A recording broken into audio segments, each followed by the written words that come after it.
tous, bienvenue dans notre émission spéciale sport. On va parler de marche. On est en direct du village olympique à Évreux. Alain, Oui. on a parlé de Jeux olympiques. Nous, ce qui nous intéressait de vous avoir sur le plateau, c'est que vous avez participé aux Jeux olympiques, comme vous le disiez tout à l'heure, en tant que marcheur. C'est le 50 km marche. Ouais. Est-ce que vous pouvez nous raconter un petit peu cette expérience de vie d'aller participer aux Jeux olympiques? Et c'était à Séoul Oui, Séoul et puis Barcelone. et Barcelone en 92. Oui. Ouais. Et donc c'est un rêve de tout jeune qui débute dans le sport et qui est d'un bon niveau au départ. Et puis bon, c'est des années d'entraînement, et surtout éviter les blessures. Donc il faut arriver frais, hein, comme juste qui s'est blessé, juste pour Oui, qui s'est blessé. oui. Nous ne sommes pas des machines, donc il Ouais. faut écouter son corps. Et puis pour être là le jour J, parce que nous sur 50 km, on avait une sélection pour deux. Parce qu'on ne fait pas 50 km tous les dimanches. Bah non. Donc il fallait être là le jour J, ne pas abandonner, ne pas se blesser.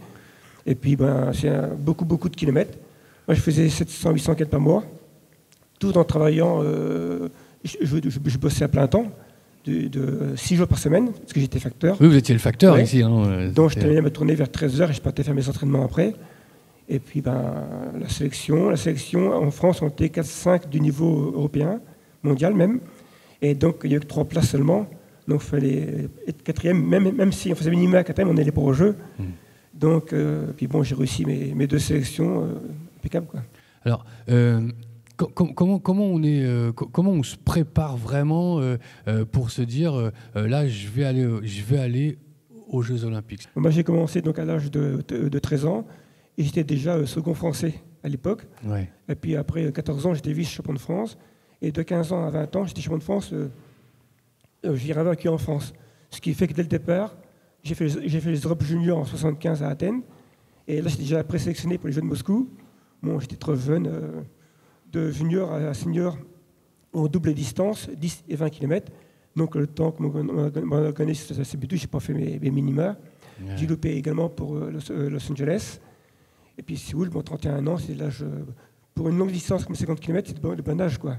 Oui, parce Mais ça se prépare des années à l'avance. Ouais. D'abord, je suis pas d'Europe, je suis pas du monde en 87 à Rome, les Jeux Olympiques, c'est pas plusieurs étapes, plusieurs sélections d'équipe de France, plusieurs Coupes du Monde, aussi avant, pour se confronter aux meilleurs mondiaux. Et j'étais toujours dans les 15-20 meilleurs mondiaux chaque fois, à chaque compétition. Donc j'étais assez régulier.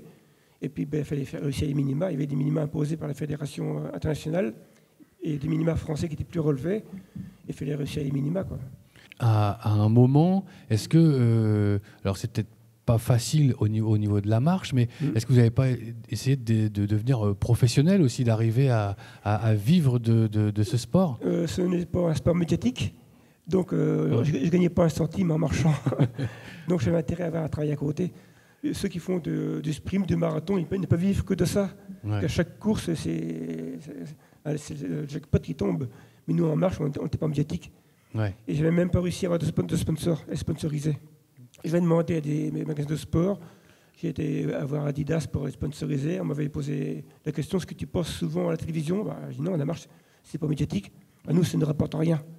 Donc je n'ai le droit à rien du tout. J'ai le droit à une paire de chaussures, 2 paires par an, c'est tout, quoi. Ouais.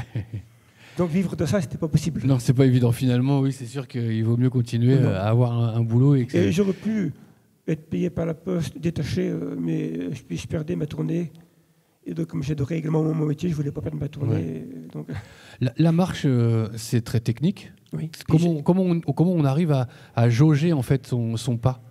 Bien, bon, j'ai eu un bon entraîneur dès le départ qui nous a fait travailler la technique avant la vitesse. Comme ça, une fois qu'on est bien techniquement, on peut faire de la vitesse. Et puis, sur un circuit de marche, il y a un circuit qui fait 2 km, il y a environ 8 à 10 juges. Et on a le droit à 3 cartons rouges. Et après, on est disqualifié. Alors, il faut avoir un double contact au sol. Il faut jamais donc, en suspension, si l'action c'est la course à pied. Et avoir la jambe tendue, ne pas fléchir la jambe. Et chaque juge voit différemment. Un juge va trouver que la tête est bien, l'autre qui n'est pas bien. Il y a aussi des partis pris. Oui. Si on est en bagarre avec un marcheur italien, le juge italien va nous sanctionner pour qu'on ralentisse, pour qu'on laisse son collègue partir. C'est comme la gym, la boxe, le patinage. Il y a aussi des partis pris. Faut pas, Vous disiez tout à l'heure 700 ou 800 km par mois. Ouais. C'est tous les jours l'entraînement, du coup. Ouais. Et c'est combien de kilomètres? entre 20, 30, 40 bandes par jour. Quoi. Ouais, c'est régulier. Voilà, il n'y a pas des fois où c'est un peu plus Moi, c'était 3 semaines d'entraînement intensif et 1 semaine de récupération. Ok. Et puis, bon, si j'avais une séance à faire, j'avais une petite douleur, je l'annulais. J'étais pas... C'est Gérard Lelièvre qui m'entraînait, qui était ancien recordman du monde. Et il me faisait des plans d'entraînement. Mais lui, il faisait des plans à son avis à lui. Moi, je ne respectais pas. C'était au ressenti. Ouais. Et si j'étais pas bien, je ne respectais pas ses récupérations, la vitesse demandée. C'était au ressenti et ça a toujours fonctionné comme ça. Quoi. Quand on est à Séoul ou à Barcelone, sur la ligne de départ, qu'on attend que le starter ils disent on y va, il se passe quoi dans la tête à ce moment-là? On se pose la question à quelle allure je vais partir. Est-ce que je suis le groupe de tête? Est-ce que je pars en retrait? Que 50 km c'est long. Il y en a qui partent doucement, qui finissent vite, d'autres qui veulent partir avec les meilleurs puis qui coincent. Et c'est pas évident de trouver on ne sait pas si on va être bien jour J. Aussi, tout dépend aussi des températures. À Barcelone, il faisait presque plus de 35 degrés de température. Ouais. Moi, j'aime pas la chaleur. Ouais. Alors, il y avait des douches sur le circuit, mais on passait sur la douche, on était sec aussitôt. Mais j'ai réussi à partir à mon rythme. Quand il faisait chaud, je faisais un quart d'heure plus lentement, mon 50 bandes, que par temps frais. Il fallait gérer par rapport aussi à ça. Quoi. Et puis, il fallait éviter le stress, il fallait penser à autre chose. À Barcelone, il faisait très, très, très chaud. Les chambres n'étaient pas climatisées au village olympique. Ouais. Donc, il fallait faire le vide. Quand on dormait, il ne fallait pas penser qu'il fasse chaud, sinon on ne dormait pas de la nuit. Il fallait vraiment... il faut se mettre dans une bulle. Oui. Bon, j'ai réussi à gérer ça, heureusement. Quoi. Puis ne pas trop stresser. Il faut dire que c'est une compétition comme une autre. Et c'est tout. Quoi. La blessure, c'est la hantise. Qu'est-ce qu'on se dit des fois, on marche, je vais avoir des ampoules. Comment on fait justement pour ne pas avoir des petites blessures? Est-ce qu'il y a des petites techniques, des préparations ne pas trop tirer sur la machine. Et 3 semaines avant la compétition, j'ai vu ça à Séoul, champion olympique de marathon italien. 3 semaines avant, il faisait le fauteuil avant la compétition. Il regardait les Jeux olympiques sur l'écran. J'ai discuté avec lui. Il dit, moi, le travail est fait avant. Maintenant, c'est la récupération du jus, que du jus. Donc, il faut faire du jus pour arriver frais au départ de l'épreuve. Sinon, éviter les blessures. Et moi, dans ma carrière, j'ai été blessé une seule fois sur... Je dis plus de 30 ans en équipe de France, une seule fois parce que j'ai chopé une déchirure musculaire dans une compétition. Et avant les Jeux de Séoul, justement. Et donc, je me suis assis tout seul, parce que j'étais en vacances à la montagne, de l'argile verte, tout seul. Et j'ai battu le record de France après aux Jeux. Donc, Combien de baskets utilisées Pas beaucoup. Par an, 2-3 par an, pas plus. C'est parce que c'est pas violent la marche à pied. On déroule, c'est pas violent, non. Une performance, un temps, avoir un temps, pour nous, un temps de référence, 50 km. On se dit, on prend la voiture pour 50 km. Mon record sur 50 km, c'était 13 km/h de moyenne. 13 km/h de moyenne. 3h50, 3h49 mon record. D'accord. C'est impressionnant. Hein. Et maintenant, je ne fais même pas ça sur 1 km. C'est-à-dire sur 1 km, je ne fais même pas 13 à l'heure. Ah oui, non, je fais 10 à l'heure maintenant. Bon. Non, mais c'est pour dire comment on régresse en oui, vieillissant. Mais aujourd'hui, vous courez combien de kilomètres par... Enfin, vous marchez combien? Je fais 100 km par semaine. Oui, voilà, 100 km par semaine, c'est quand même... Oui, mais doucement maintenant. Oui, mais...